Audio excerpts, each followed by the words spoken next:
Kung napataan ka sa aking video, ako nga pala si Bossem, ang enroll ng mga Bisaya. At dito sa game na to, gamit ko si Kimi. Tapos, katapat ko ay Brody.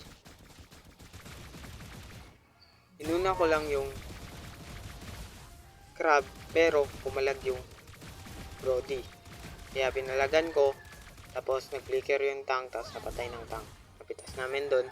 Tapos, nag-clear na lang ako dito. Tapos kung mag-clear, nagpa-level 4. Tapos, pinanata na namin tong Brody.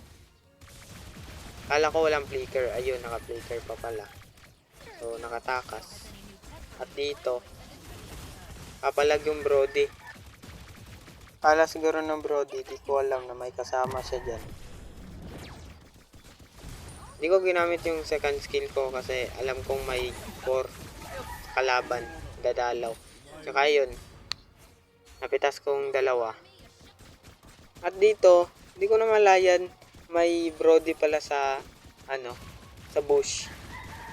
May Brody sa bush. At yun, na-surprise ako pero siya yung na-low health kaya umatras siya. Matras na lang din ako. Kasi umatras yung Brody. At dito, kala nila mababanggan nila ako. Surprise sana nila ako. Kaso lang, nabigyan ko yung Brody. Tapos, bibigyan ko pa sana tong yung Johnson. Kaso lang nakatakas. Kaya ayun, pinili ko lang na mag-clear.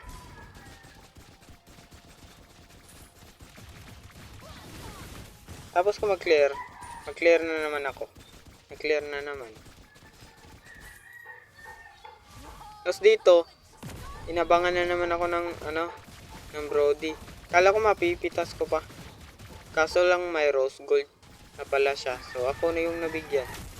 Tapos dito sa clip na to, walang halos na nangyari doon kanina. So kinat ko na.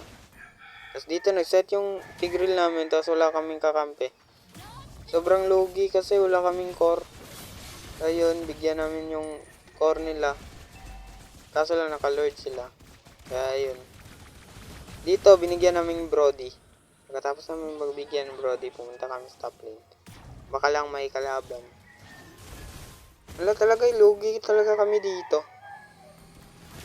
Tapos nag second skill, tapos ayun, nabangga yung nila. Johnson. Sakit ng dito, yung Bane. Bane nila masakit sobra. So kung nakikita nyo, nagpa-stack lang ako ng Kimi ko. Saka pumalag na naman.